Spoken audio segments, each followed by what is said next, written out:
Well, my friends, life is not all small engines.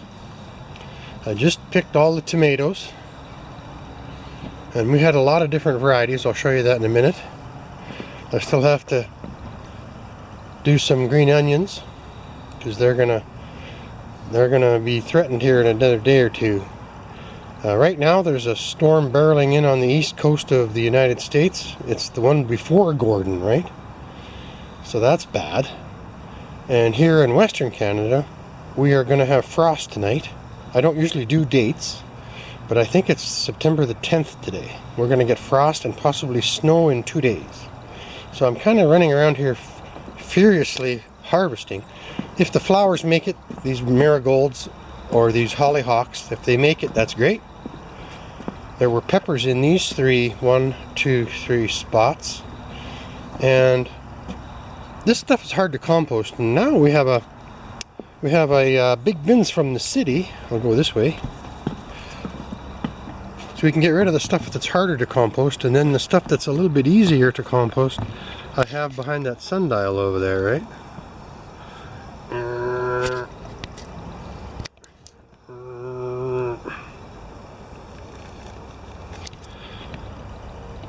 So that still looks kind of nice. We've got a few flowers out in September. Beets can stay in the ground. Carrots can stay in the ground. And now these herbs, I'm going to cut and hang these herbs in the shed. There, and that other herb over there just in front of the man door of the garage / shop, right? They're even a little bit frostbit, as we can see already. And a little bit. That's okay, they'll dry. And then we'll just take a slow walk over. Now I grow corn up here 9 hours north of Helena, Montana, right? But I grow corn up here in Alberta, Canada, just out of spite, just to see if I can get any. And I'm gonna. And I will leave it out because the cobs themselves can take a little bit of frost. But the plants don't. Okay? Like there's a nice one. And then in this same batch, I've planted an acorn squash. Now around here, when you get one of something, it's a big deal. So look at, there's a nice little acorn squash right there. More corn. Right? There's actually more corn than you'd think. I just hope it's ripening because it's close. And then over here I got my little. We've been eating potatoes. This was potatoes. Now we've been eating that. And we'll work on this next. And then over along the fence it gets kind of ratty looking. Tractor bridge. But you know what?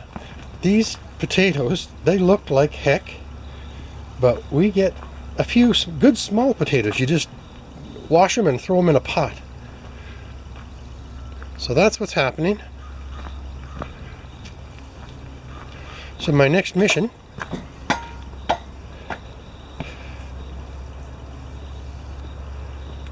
what's that guy's name? Hunt on Mission Impossible? Will be to do the herbs. So I'll just take you over to my bounty, which is not very big, but this year we have eaten a lot of the tomatoes right off the vine. So here we are. Ripe early girls. Green early girls, aromas, which makes the sauces and stuff, and they're also good raw, but they're really good in sauces. And then green aromas, and all these little cherry tomatoes. There's about 4 different varieties in there. Those are jalapenos. Those 2 right there. Those are chilies, straight chilies. Those are the ones that make your ears smoke. And then these 2 on the end, if they're dried, you could put them in a little mini blender and make those chili peppers that you can sprinkle on pizza. So that is it. But we have kind of a, oh my gosh, our impatiens, which they're still alive. Barely alive, barely alive. Ah, ah, ah, ah. Now, we've got, our ferns have turned yellow, which is kind of pretty. And our our what are these? Come on, guys. Gladiolas are struggling this year. Million bells are hanging on. Petunias always give up the, they go right to the end, eh? You can pick them out of the snow. And these are actually a small petunia called a million bell. That one died. This one's hanging on. There's a hanger, same thing. And yeah, so the yellow gives an interesting color in the fall, and then the petunias always brighten things up just a little bit, eh? Like that. And the fern's turning yellow. So yeah, we're getting a fall yard. The old poplar has decided to stay green for a little longer this year, eh?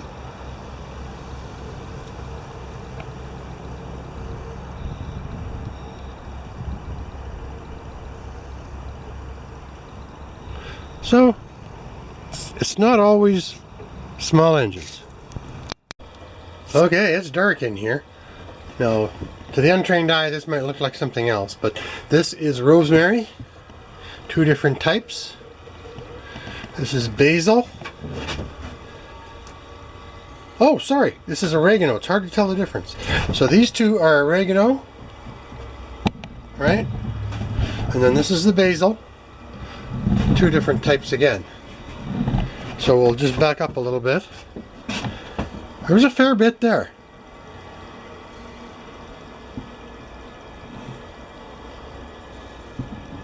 Sheds do all kinds of fun stuff. Okay, here's a rough pile of onions picked from the garden. And these are getting close to being finished. And I'm not sure about those. So what I do, and I got rubber bands just to make them just like the store.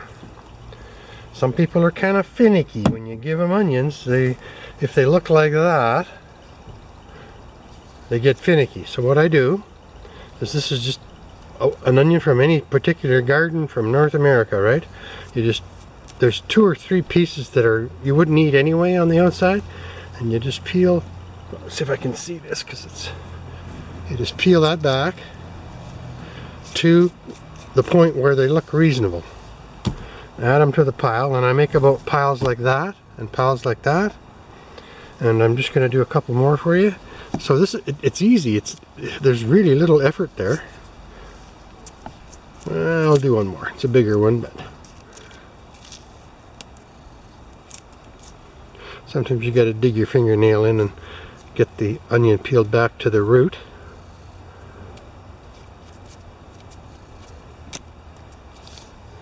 Good. Let's just do a few more.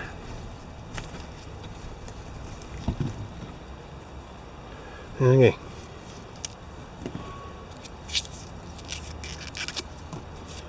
And gardening's not boring for you young guys that are watching this, and you go to your grandparents' house and they have all that good stuff. They did that with their back muscles, you know that? So we'll do a few more and we'll get a little bunch. So I got about another 20 of these to make, and then the neighbors will be thrilled.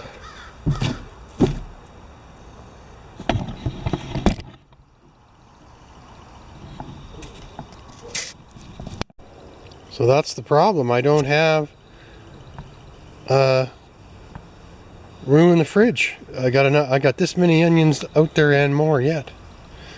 But that's what autumn is all about, right? And that's why we have Thanksgiving, to give thanks for this kind of thing.